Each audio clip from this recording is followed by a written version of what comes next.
I'm supposed to speak at the end. My name is Harriet Schutz, and I'm the State Director for Unite Women.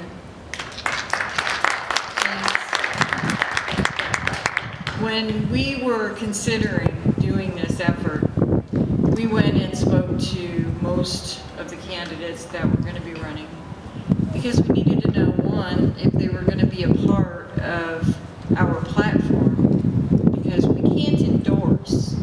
We're a nonpartisan group.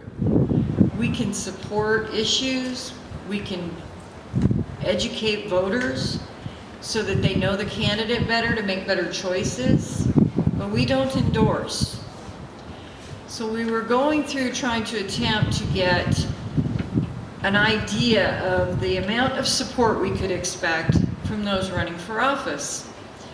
And we found that the only weekend we could accommodate all of this was, unfortunately, today, which turns out to be the busiest Saturday in the history of all political science.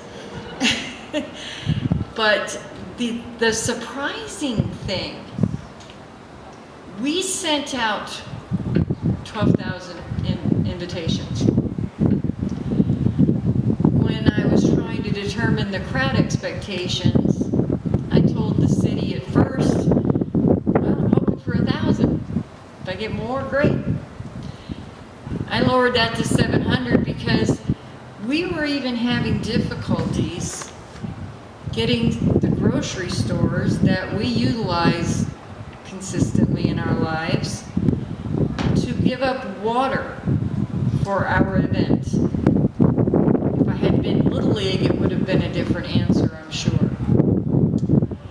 So what we're seeing in the absence of all of this is a concerted effort by some individuals in this state, in whatever network they all seem to run along, to limit the access to venues, supplies, support, the press.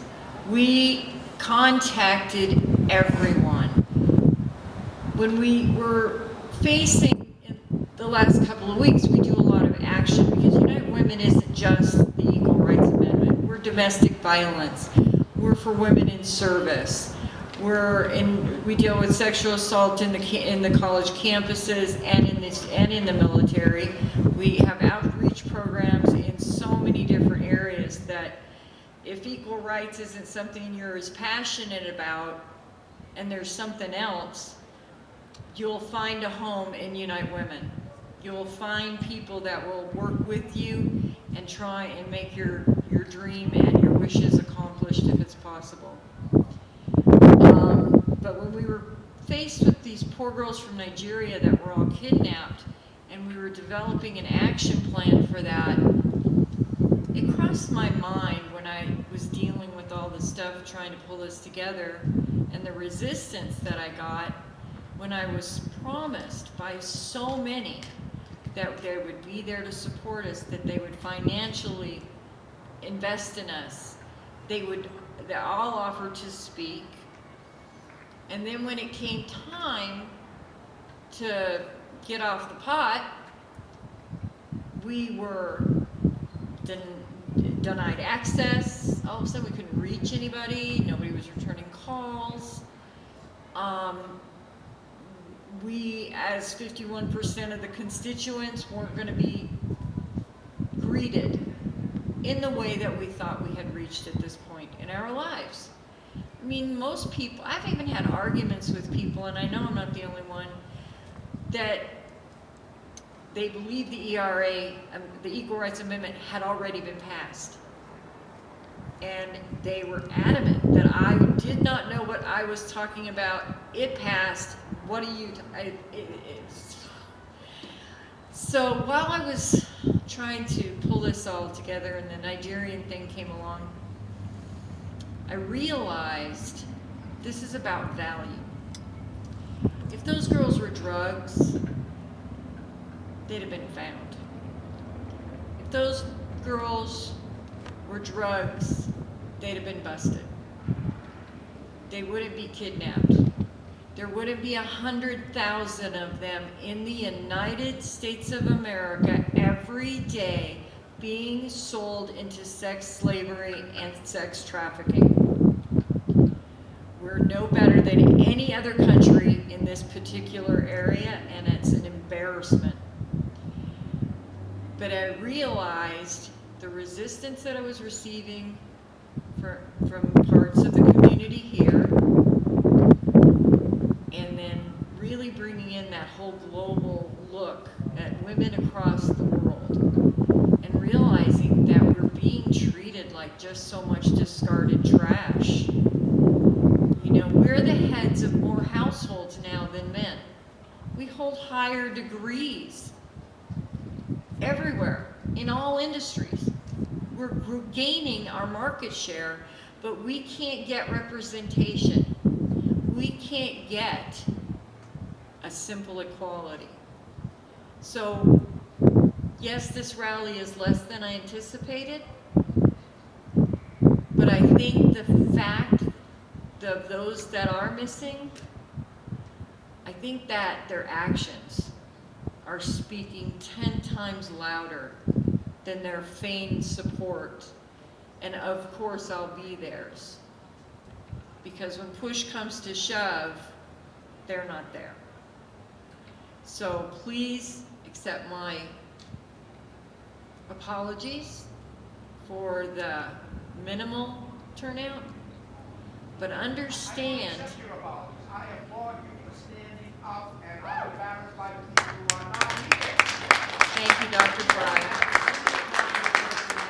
We don't have a single leader of the Democratic Party here. I am so proud to be here and so proud of you for standing up, and we cannot be embarrassed for doing what's right if our leadership is asleep at the wheel.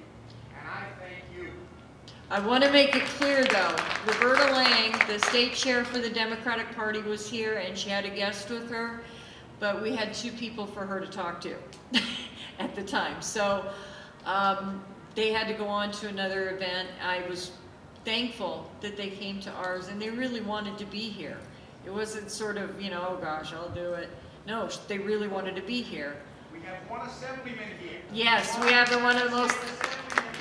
When you. Yes, there are. And Mr. Hogan is going to be receiving an award here in a little bit, and it's a very amazing award to even be able to be eligible for. You have had to have served in the military. You've had to have worked in your community, and you've had to have promoted women's rights. Mr. Hogan and Leslie Rowans were 2 individuals.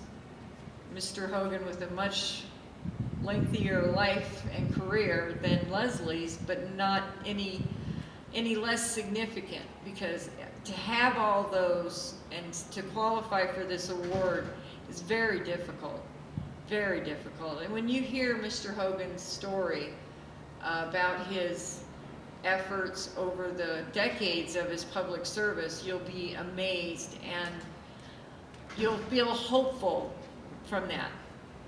So what I want to have happen, if that's at all possible at this point, is that we take what we've learned today back to our neighborhoods, back to our communities and to our representatives, and ask them, why weren't you there? Why couldn't you make time for 51% of your constituents? We opened it to the Republican Party, the Independents. We were occasionally politely declined. More than the others were either nothing or crude and extremely rude and embarrassing comments. So we've got a lot of work to do between now and November, and I might be tired today, but I am nowhere near being out of energy. And I'm going to work as hard as I can to get this across for you. So I'm sorry I came in out of order on Marjorie, And we have our president of Unite Women, who's been an amazing support system for me in this effort. She's just incredible. And so we do have speakers who will speak to the topic, but understand that the reason for emptiness is that we have a lot of work ahead of us. We have just so much, and we're going to work together, and we're going to come up with solutions. And with your help, and with you, the different people, the young children, or the younger children anyway, my hood rats and the rest of them, that they learn from these experiences and they understand a deeper affection towards equality. And that's really all we're asking for. So I'll probably say something at the end, but right now I just wanted to explain to you that we've been busting butt 12 and 14 hours a day for the past 7 weeks, and a lot of promises were made, and unfortunately they weren't fulfilled. I got at least 5 emails myself, so I know you can work.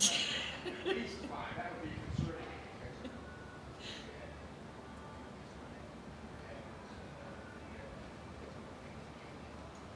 Right, we're going to be bringing them on stage. So, Marjorie, would you like to take this?